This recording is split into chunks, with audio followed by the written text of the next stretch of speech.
Good evening. Welcome back to the One Celtic Fans View this evening.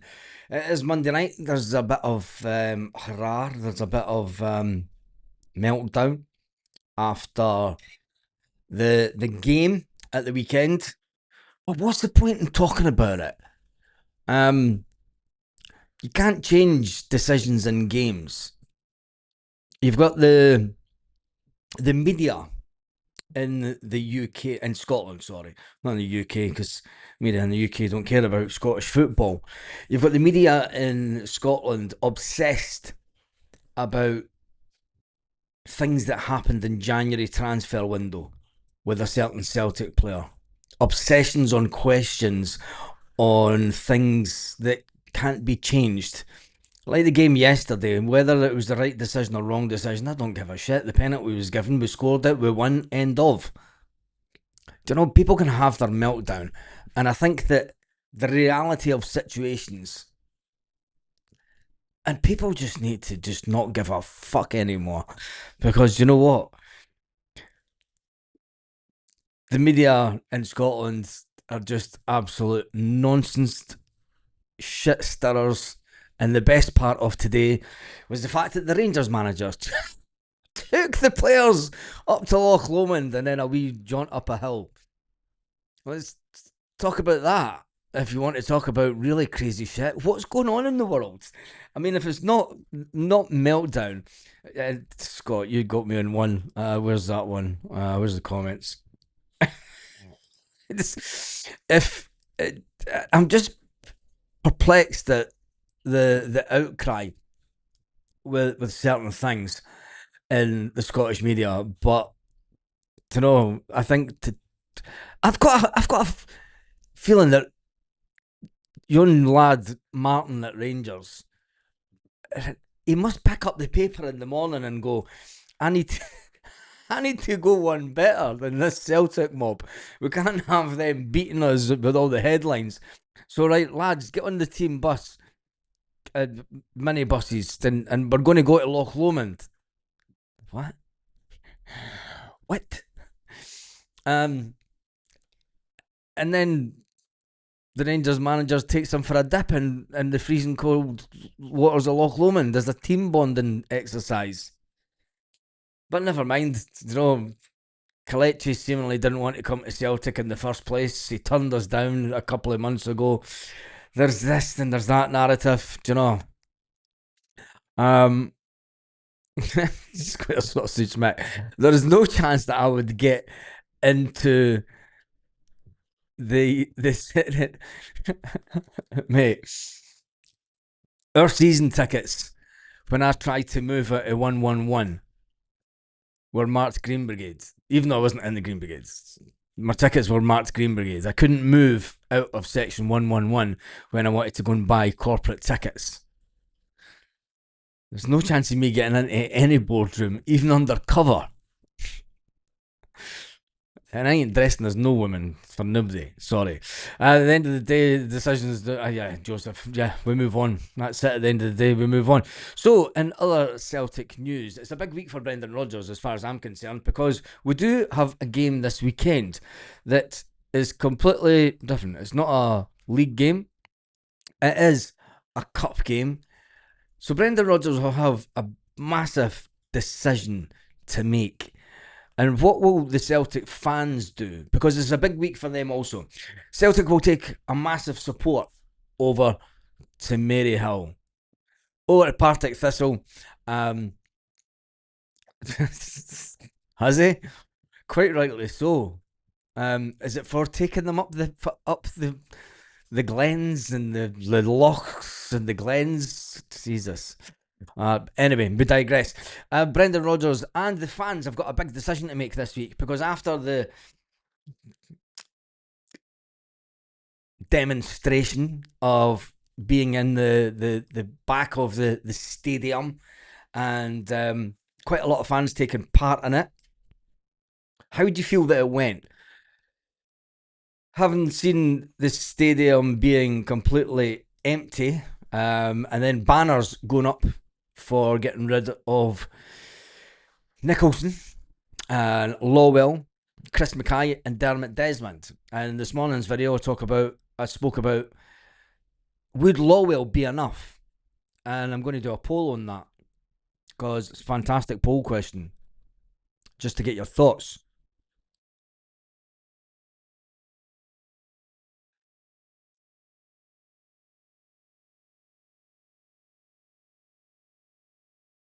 Should have thought about this earlier.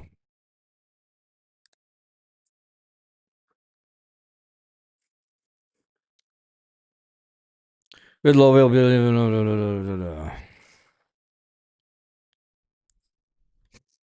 There we go. Would Lawwell leaving Celtic be enough to get the Celtic fans on side again?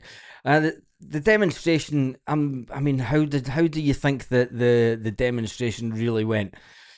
Kilmarnock fans kind of outsang the Celtic fans on the 12th minute.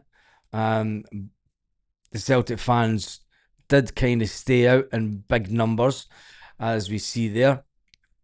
And then when they did come in, they did fill the stadium, fill the stand that they were in. But was it as effective as you want? Now I don't want to pour cold water on anything that they're doing, but just putting up banners, and it's a big weekend this weekend. It's a cup game. You don't want to upset the momentum of the playing staff. I know it's a hard one, Tom, but I think that there's things being played out in the background at Celtic where Brendan Rodgers spoke in the media yesterday after the game, spoke about the work that he, Michael Nicholson and Chris Mackay, and the conversations they have on a daily basis. And he was kind of bumming them up. He was kind of talking as if about that these guys are okay. You don't really want to get rid of these guys. I've got a good working relationship with these guys. So it got me thinking, we all know that Peter Lawwell was the grass. He was the snake. He's the one that he's the one that, got in touch with the media, the Sun. It's not media, it's the Sun newspaper, and give them the information about, like, Brendan's trying to work his way out of the club. He's working his ticket, trying to get the fans against Brendan type thing. Well, it didn't work, did it? So I think that if Brendan Rodgers was to still be at Celtic at the end of the season, putting banners out like Nicholson, Mackay, Lawwell, out parasites, liars, cowards, it's not a softening on my half. Still can't see Dyson's flying header. Not answering that poll. I'm not trying to split the fans on this. What I'm trying to do is think out loud on what the next move will be, because as it stands tonight, there's no talk of what comes after the weekend, what comes after the 12-minute thing. There's nothing. There's a void. And if you want to run a campaign, the people that running this thing, they want to run it like a political campaign. If you want to engage and create something and get something going quick, especially in the modern day, the modern era, you've got the internet. We've all got platforms that we can get information out quick, and we can come to agreements, disagreements, and you can plan a way forward. There doesn't seem to be a way after this. They had the meeting on the Wednesday night in Glasgow. There was a lot of big hitters there, a lot of big hitters within the Celtic support fan media. There was a lot of big hitters within the Celtic supporters associations. And they all come to an agreement that the way forward was this one demonstration on the 12th minute. And that's it.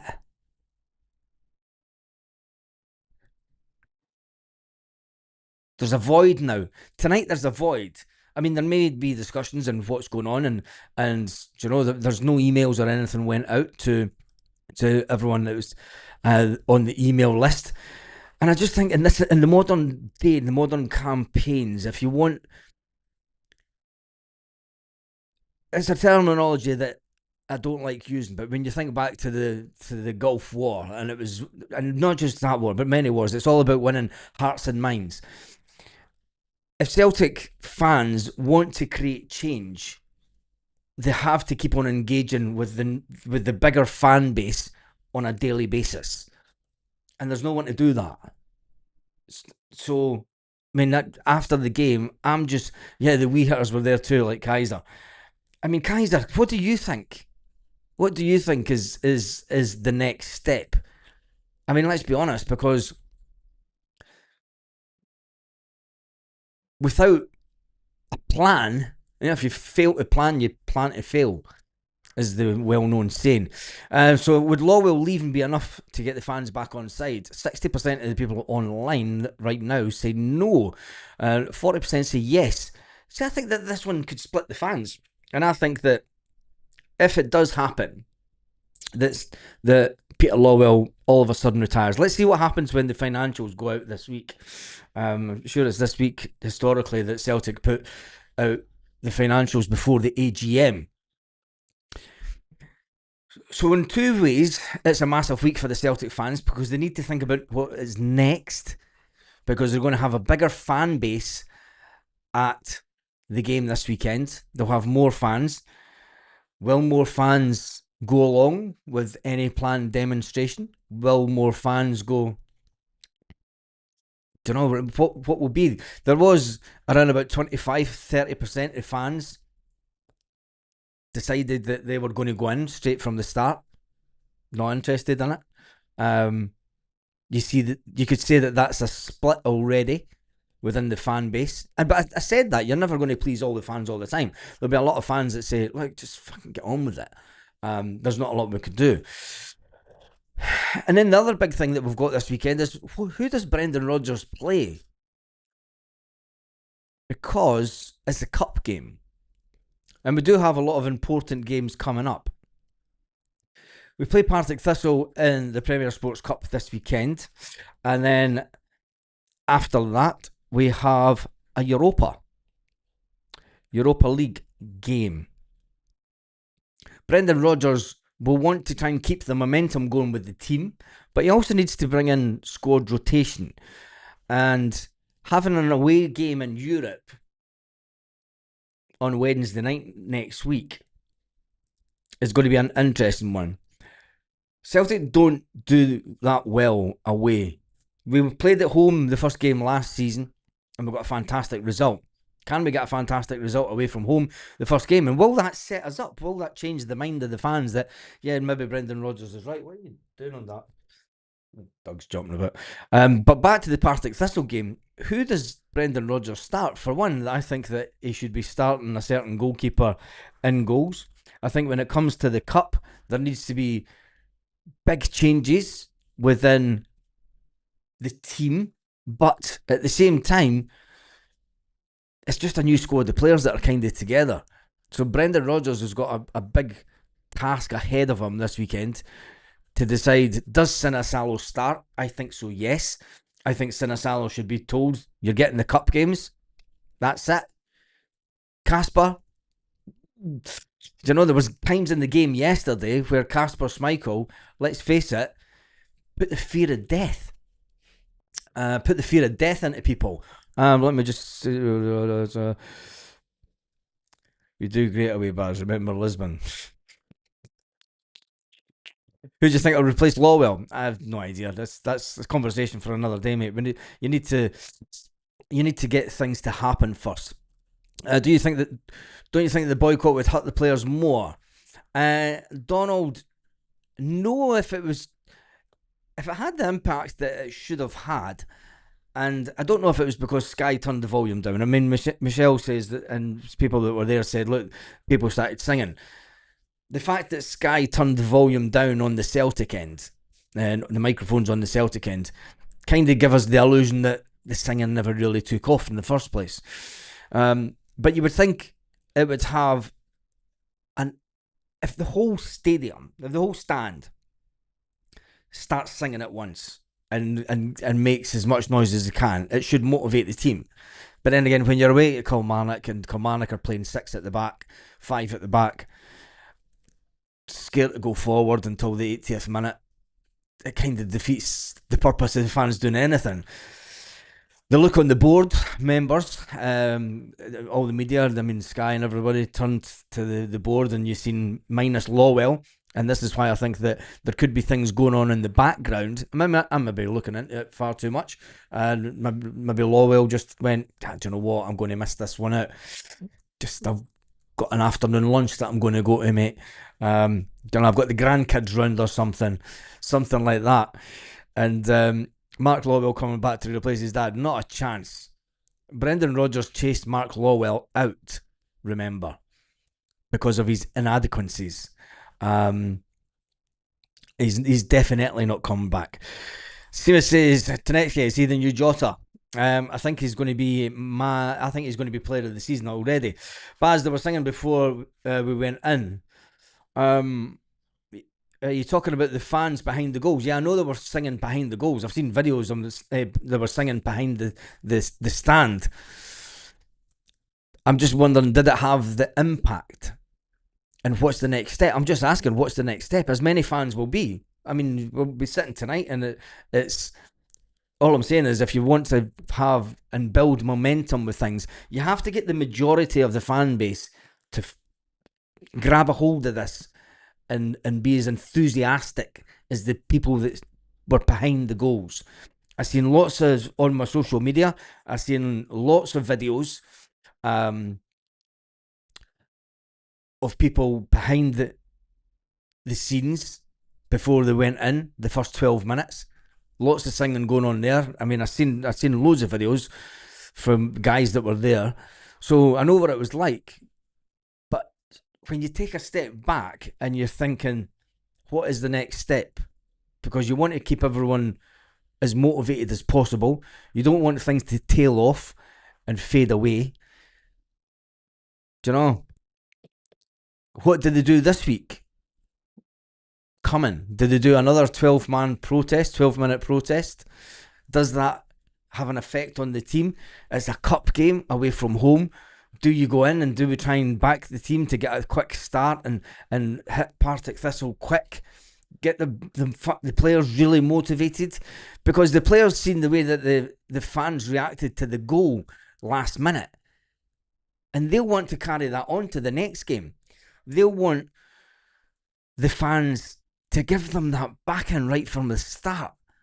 As a player, there's nothing more going to motivate you to know. It's like if you've got a big fan base like we will do at the game on Sunday, does that give them the extra boost to make the runs quicker? Does it just get them built up a bit?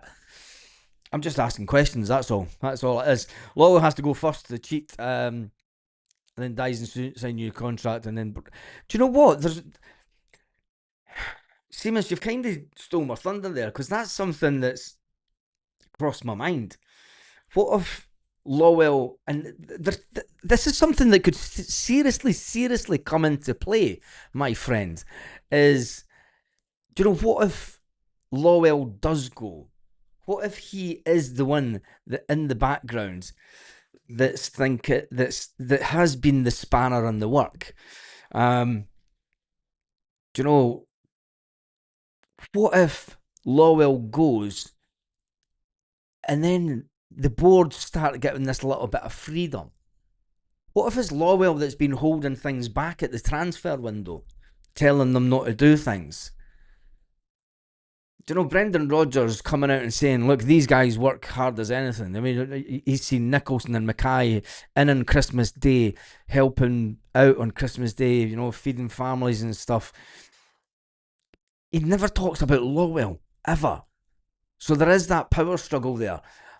Absolutely massive power struggle between Lawwell. And what if Lawwell was to leave? And what if there was a bit of pressure by Dermot Desmond to say, come on, Peter, it's time to hang up. It's time to go and play more golf, mate. Come play golf with me. Don't know, long lunches, golf. Celtic takes care of itself. Hand it down to the next generation. You know, you've had your time, nearly 30 years at Celtic, which is absolutely bonkers. To think that Peter Lawwell was brought in by the old board. He was interviewed by the old board. Let that sink in for a minute. This season ticket waiting list is what's holding us back. People don't want to lose out in supporting their team. That's why the stadium will never be expanded.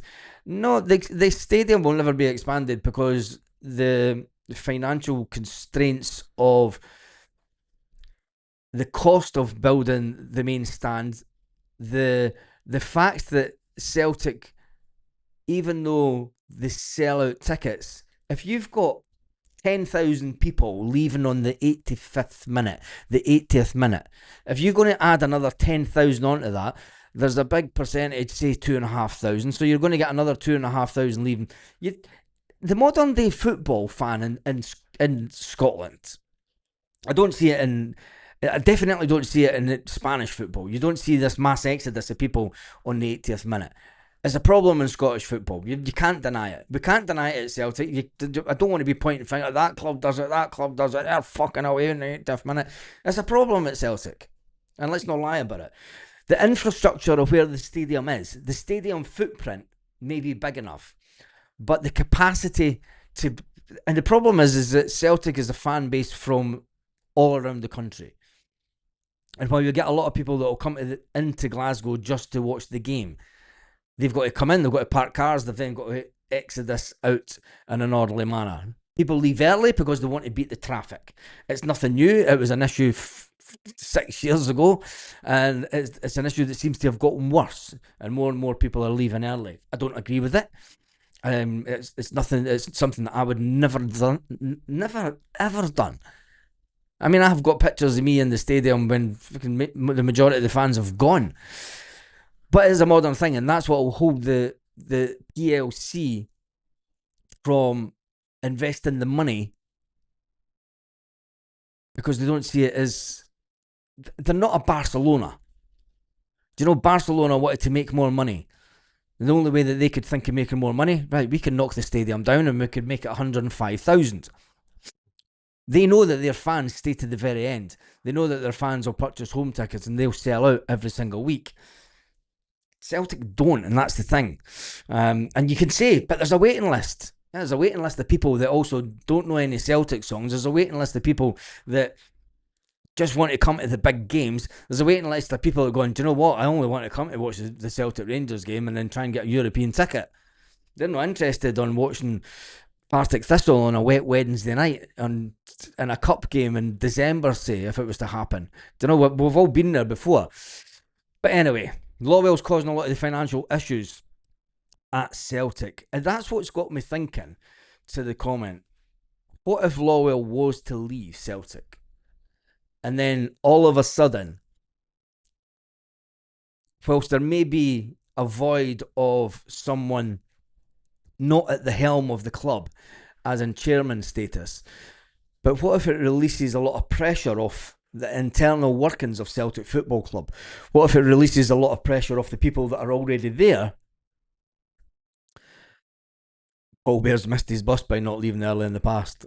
Yeah, your bus must leave far too early then, Paul.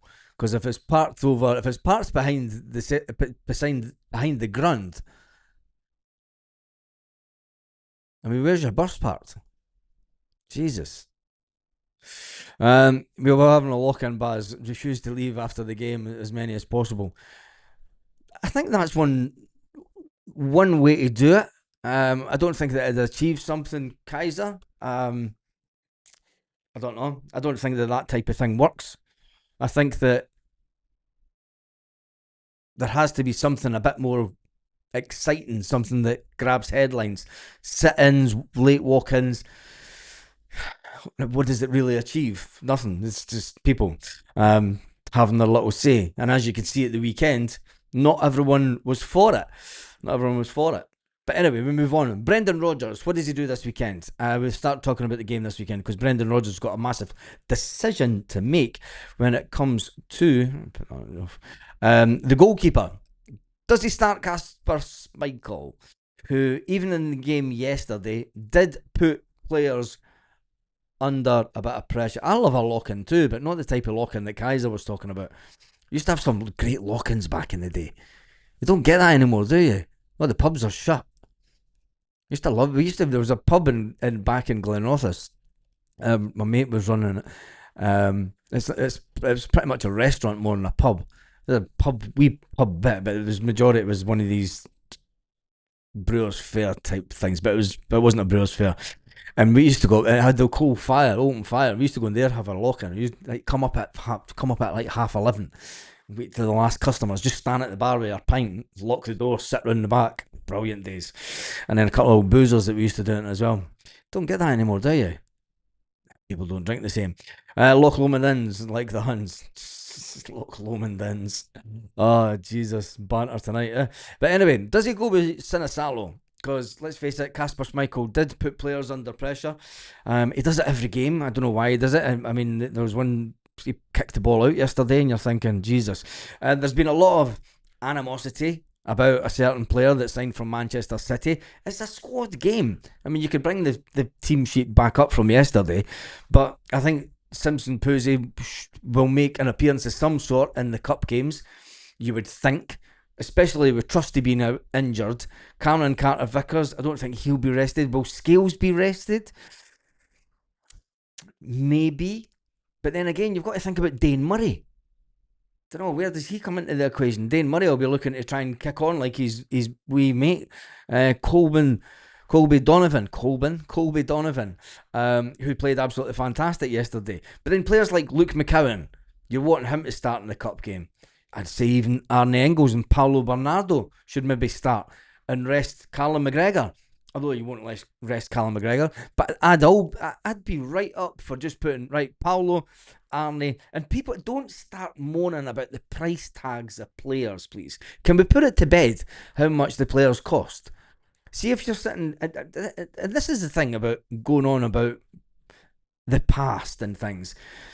We all know what Arne Engels cost. Get over it. So what if it's an £11 million player sitting on the bench? Big deal. So what? Dunno. It's crazy.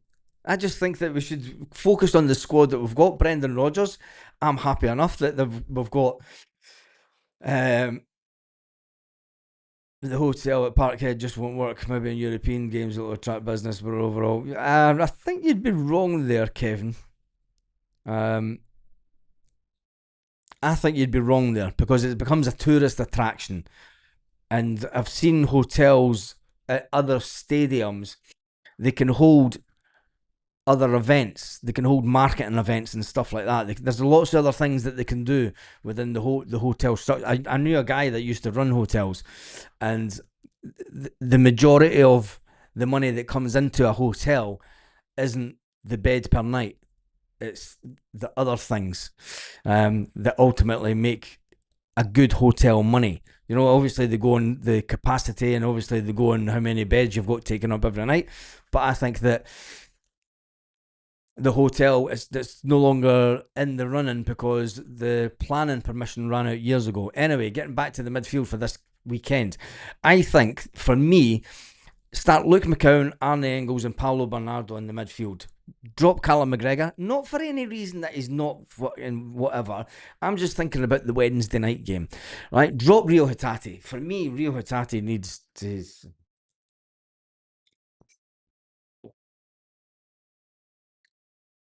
Let's not get negative about Rio tonight.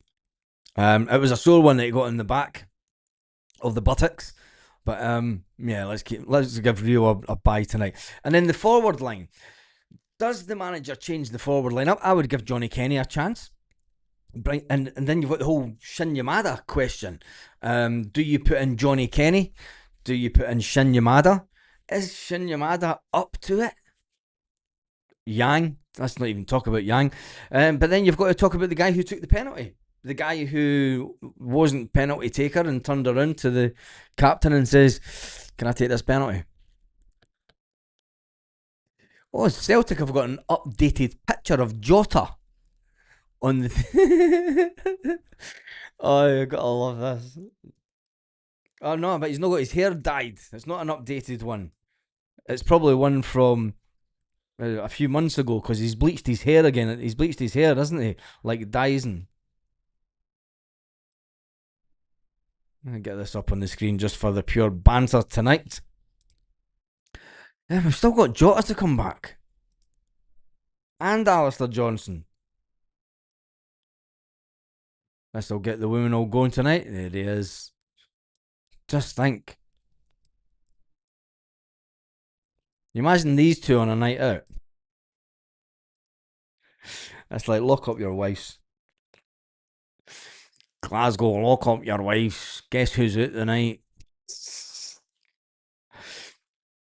Um, oh, not that one. Come on, this one. Imagine that two out on the pool. Just be lethal, wouldn't it? Just be lethal. Anyway, we digress. So, what does the manager do? Does he bring in Johnny Kenny, Callum Osmond? Does he bring him out of the cold? When you look at the strikers that we have at Celtic, we have Daiz Maeda, is he classed as the number one striker at Celtic now? Is it Kelechi? Is he the number one striker? Is Johnny Kenny backup?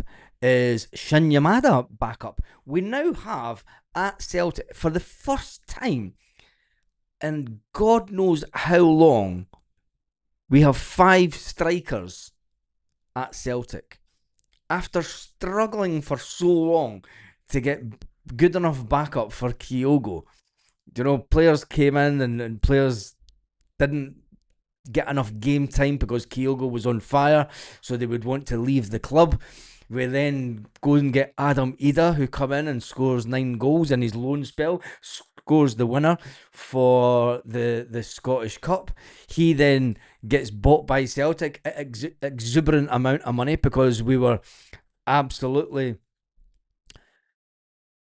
desperate for a striker. We now find ourselves with an abundance of strikers, and Dyson's obviously the number one. Then when you look at it, Kelechi, you would say, is number 2. Who's behind him? Is it Johnny Kenny? Is it Shin Yamada? And then Callum Osmond. He's bound to be thinking, how the hell am I going to get any game time this season when you've got these players in front of me? We only play one striker up front. So Celtic's got an issue. They've got an issue because Brendan Rodgers won't change the formation. Playing the ones, if it was an old Martin O'Neill team, you'd be in dreamland here. If you were playing 3-5-2, you would have an abundance of forwards and an abundance of strikers where it would be, do you know what, you're going to absolutely annihilate teams. And maybe does Brendan Rodgers need to change formation? Do we have the players to change the formation? Or is it because, he likes the 4 at the back with the wing backs coming up? I mean, it's a hard decision. Whatever Brendan Rodgers does do, he needs to think about what he's going to do this weekend. Just put them there, just to get all the women just oozing. But anyway, tell me your thoughts in the comments. We'll jump into the comments section at this part of the video if I could find them. They're there. The guy Benson will sign in January as Kuhn's replacement. God, can we not give the transfer talk let's just drop it. I'm not interested in what's coming in January. We've got a lot of football to play between now and January. What must Paolo be thinking?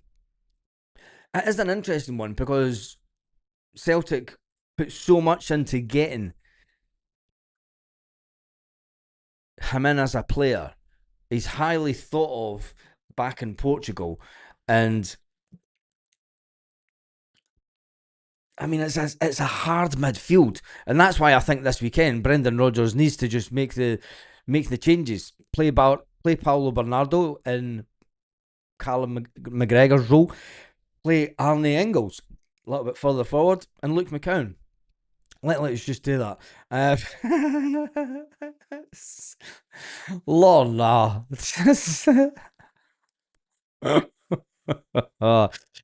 Paulo Bernardo is such a wasted talent. Is there a master plan, Scott?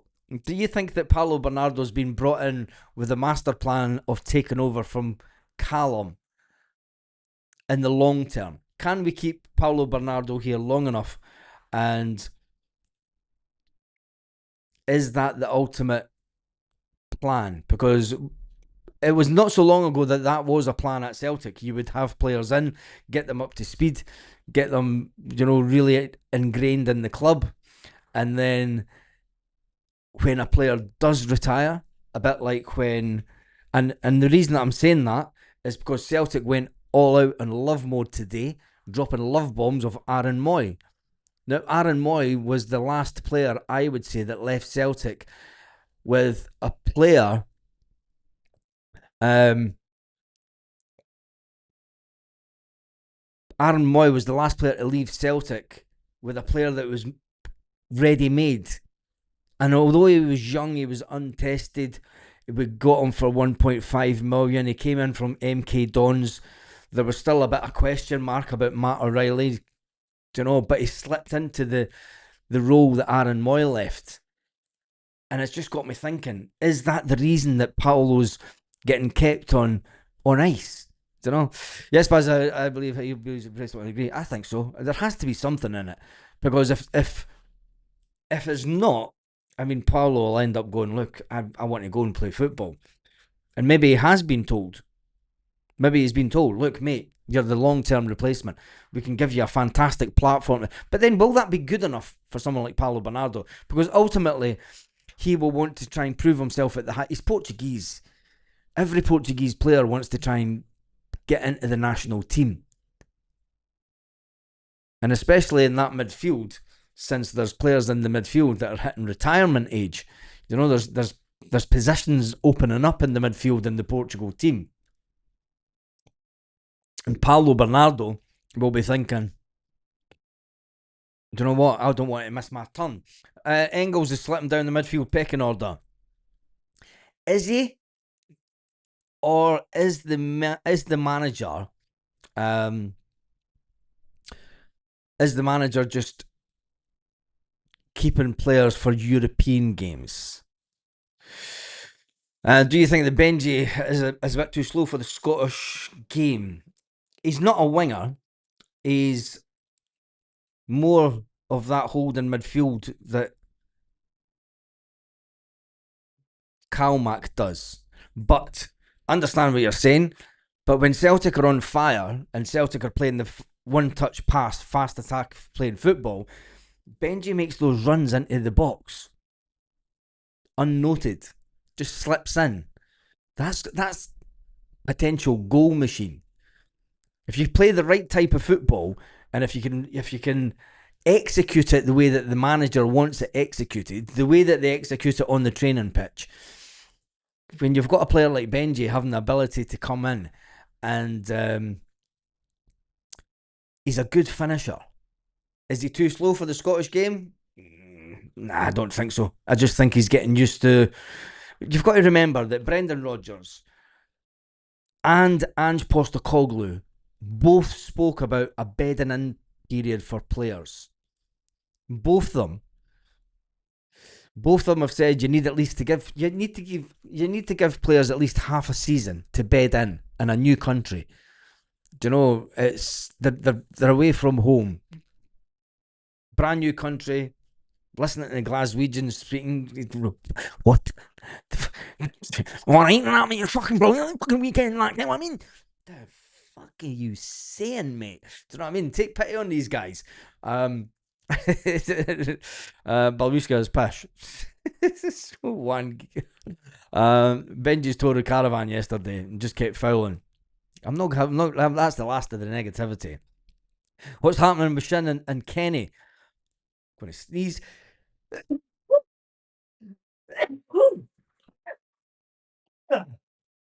Oh, fucking fan. Bless me. And there's one thing for sure. The midfield needs to freshen up.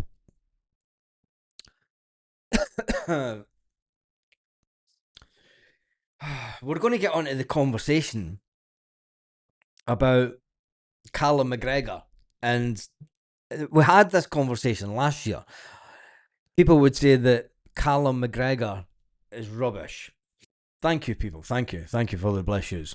Tell me about it. I dropped a killie pie yesterday. Thank you, thank you. Fuck. Join my bed. Danny Cassie, what are you saying to it? I'm going to say,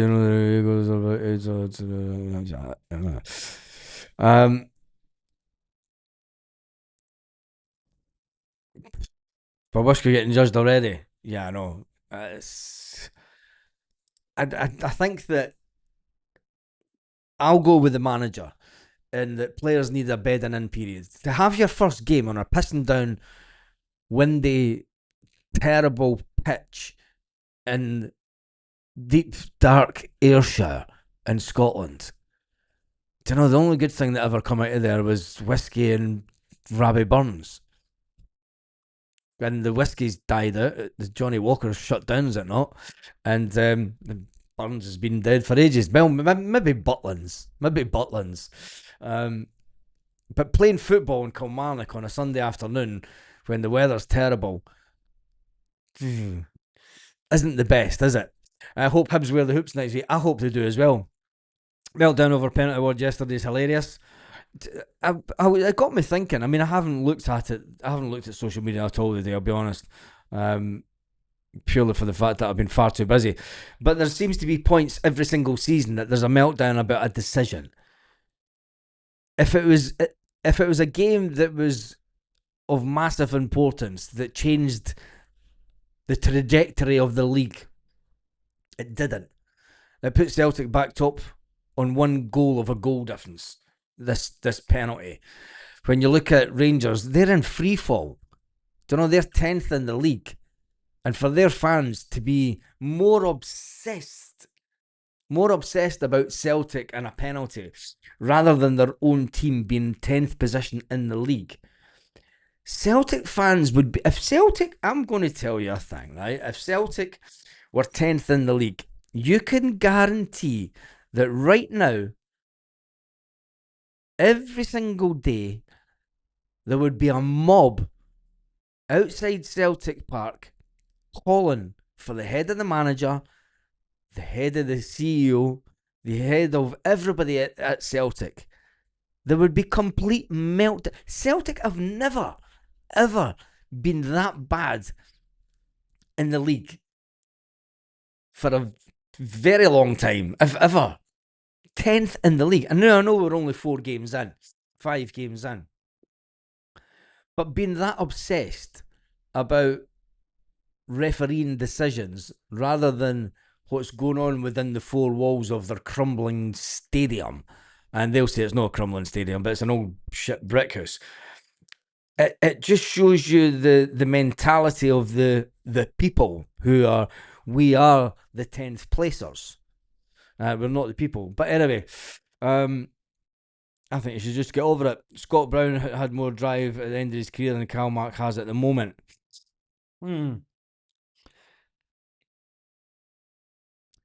It was. I made a point of watching Calmark yesterday, and he was doing the captain thing. You know, he's telling players where to go and stuff. But I know what you're getting at, because Scott Brown, as well as playing the captain role and pointing to positions and tell players where to move and doing all the captain thing on the pitch, but he also got stuck in. And that's what Callum's not, that kind of midfield general. He never has been, he never was. And I think to compare him with Scott Brown as a player wise, you can understand that, yeah, he's captain, you know, he should have a bit more grit about him. But he's never been that kind of aggressive.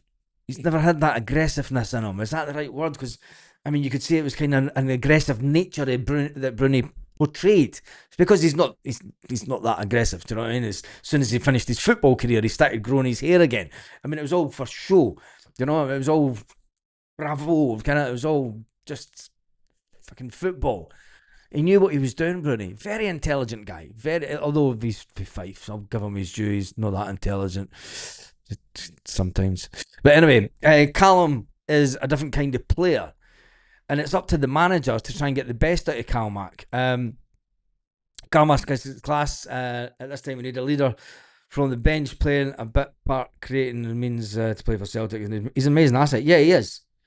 And I think that you do need players like, I mean, Calmac fans will come all season from now on. They'll be saying, fucking, I can remember when they were saying that about Scott Brown. When the manager came in his first time, everybody, all the Celtic fans were saying, Brownie's done. His legs are done. He's fucked. He'll no fit into a Brendan Rodgers team. Bruni, here, hold your half-empty glass, mate. Watch this. Scores an absolute screamer against Rangers and shuts them up. Calmac is the type of player that you need at the club. Just like you need James Forrest. And just like you need Tony Rowson. You need those type of players at the club that have came through the system. Young Donovan's the next generation of that. He's got a lot of weight on his shoulders because he's the next one that's coming. And so is Dane Murray. Dane Murray coming through. They're the next local lads that are going to become legends. And we need to, sometimes you just need to give the younger lads a bit of a breather and let them fit in. I thought Donovan played brilliant yesterday, getting his first full game for Celtic. I thought he'd done really well. Some people say, he's this and that. He's only a kid. Do you know? And as Celtic fans, we need to just let them do it. Calmac does point left centre like an old man does in the pub when he's had above his 10th chin. fucking, let's come down, fucking it's him, fucking him too. Fuck it, it's every fucking one of you. You're not getting it, you bums. Oh, Jesus. But what's got lads confidence? Not seen him beat a man yet. His time will come. You've got to let players get a bit of. Not every player comes in, and Nico Raskin's a grass pass on. Irish whiskey is best, Baz. It is that, isn't it? You could tell Benji couldn't handle that pitch. Yeah, there's a lot of players couldn't handle that pitch. There's a lot of players that will never have played professional football on a plastic pitch, but it is what Scottish football is all about. You can see Benji being like Samaras. They will have shockers and then go and play really well. There'll be no pattern to it. Yeah. I mean, for one, I thought that Samaras should never have kicked the ball for Celtic after his antics at Hampden against Ross County. Throwing his arms up in the air and sitting down on the wing and everything. Cost us the game. I thought then, he's wasted a space of a player. But then he scores 2 goals against Rangers on the break. And all of a sudden you're like, oh, do you know what I mean? But yeah, Lorne, I totally get you. Samaras was like that. How can Yang get a game before Shin? Because Yang's a winger. Shin is more a striker. Unless Brendan Rodgers does otherwise. He's not on loan.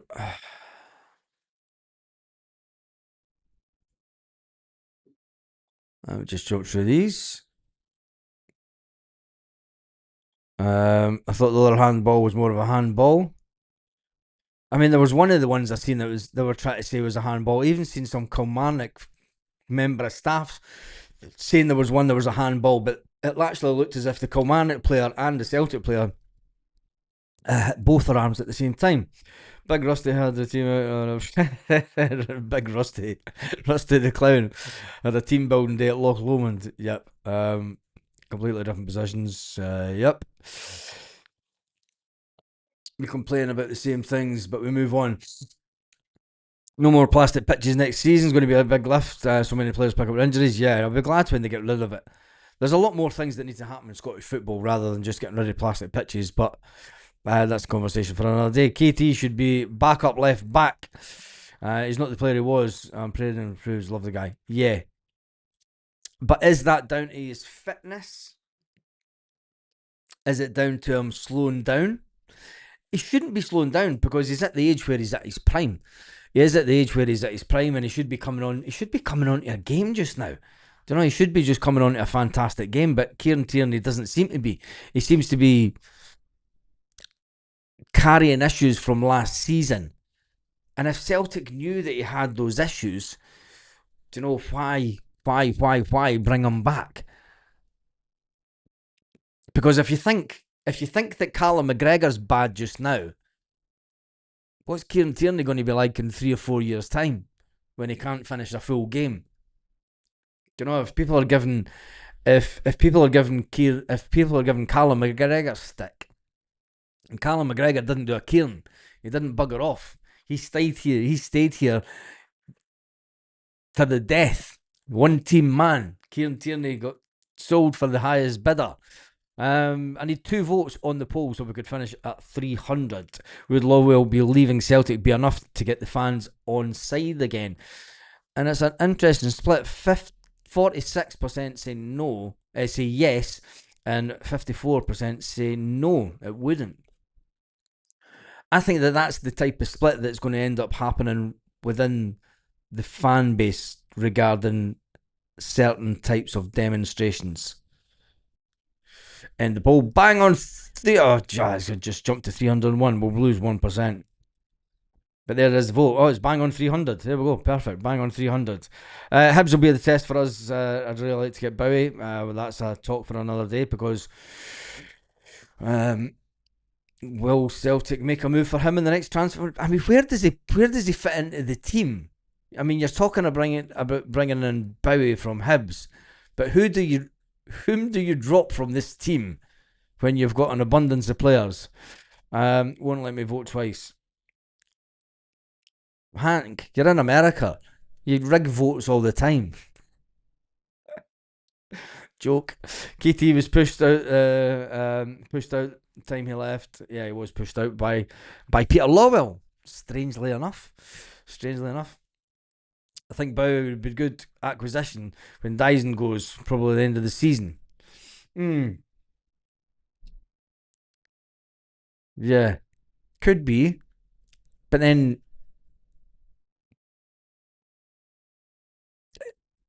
it says a lot for the other players that are in that position. A minute, Paul. Let me just see your. You know his dad, Bowie's dad, not George Bowie.